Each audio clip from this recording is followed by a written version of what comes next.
امتحان دے سکتا ہے، لیکن یہ فرض روزہ ہے۔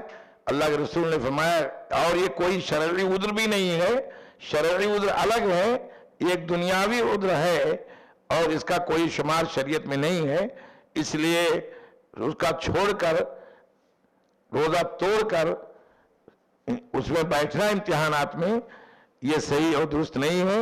اس روزے کی قضا بھی ہے اور اس روزے کا ثواب بھی اتنا نہیں ملے گا چاہے تا عمر رکھے۔ اس لیے تمام اسٹوڈنٹ کو اس بات سے احتراز کرنا چاہیے، اجتناب کرنا افضل اور اولا ہے۔ شیخ، کیا صحابہ اکرام نے جنگ بدر میں روزہ توڑ دیا تھا؟ جنگ بدر میں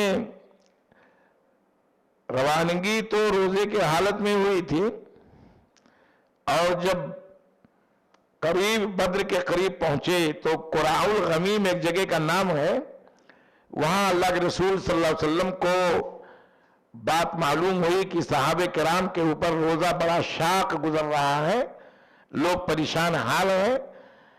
تو عصر کے بعد اللہ کے رسول صلی اللہ علیہ وسلم نے پانی منگا کر پیالے میں اور اونٹ پر بیٹھ کر کے آپ نے اسے پیا اور تمام لوگوں کو حکم دیا کہ روزہ توڑ دو، لیکن پھر بھی بعض لوگوں نے روزہ نہیں توڑا۔ تو جامع صحیح بخاری میں ہے کہ بعد میں جب آپ کو معلوم ہوا کہ کچھ ایسے شخصیتیں ہیں جنہوں نے روزہ نہیں توڑا ہے، تو اللہ کے رسول نے فرمایا اولئک هم العصاة، یہی وہ لوگ ہیں جو اللہ اور اس کے رسول کی نافرمانی کرنے والے لوگوں میں سے ہیں۔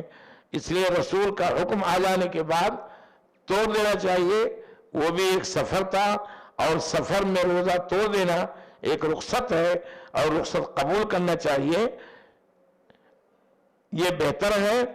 اور اگر کوئی طاقت رکھتا ہے اتمام کا تو اس میں کوئی حرج کی بات نہیں ہے، لیکن وہاں اللہ کے رسول نے رخصت، چونکہ ادھر مشکل گزر رہی تھی اور ادھر روزہ رکھے رہے بعد میں، تو آپ کو یہ بات بڑی ناگوار معلوم ہوئی، تب آپ نے فرمایا اولئک هم العصاة، یہ لوگ نافرمان ہیں۔ اللہ ہمیں صحیح بات کہنے اور اس پر عمل کرنے کی توفیق عطا فرمائے۔ شیخ، اکثر لوگ رمضان میں یہ کہتے ہیں کہ رمضان میں نفل سنت کے برابر اور سنت فرض کے برابر ہو جاتی ہے، کیا یہ بات درست ہے؟ ایک روایت ہے، اس روایت کی لوگوں نے بہت ہی زیادہ تضعیف قرار دیا ہے اور کہا یہ روایت بالکل ہی صحیح نہیں ہے۔ اس میں یہ ہے کہ اگر فرض نماز پڑھیں گے تو 70 فرض کے برابر ثواب ملے گا، کوئی نفلی روزہ رکھیں گے اور نفلی چیز کریں گے، نماز پڑھیں گے تو فرض کے برابر۔ لیکن یہ روایت بالکل ہی واہن اور بیکار ہے، اس روایت کی سند بالکل صحیح نہیں ہے۔ اس لیے فرض کا فرض ہی کے برابر ثواب ملے گا اور نفل کا نفل کے برابر ثواب ملے گا۔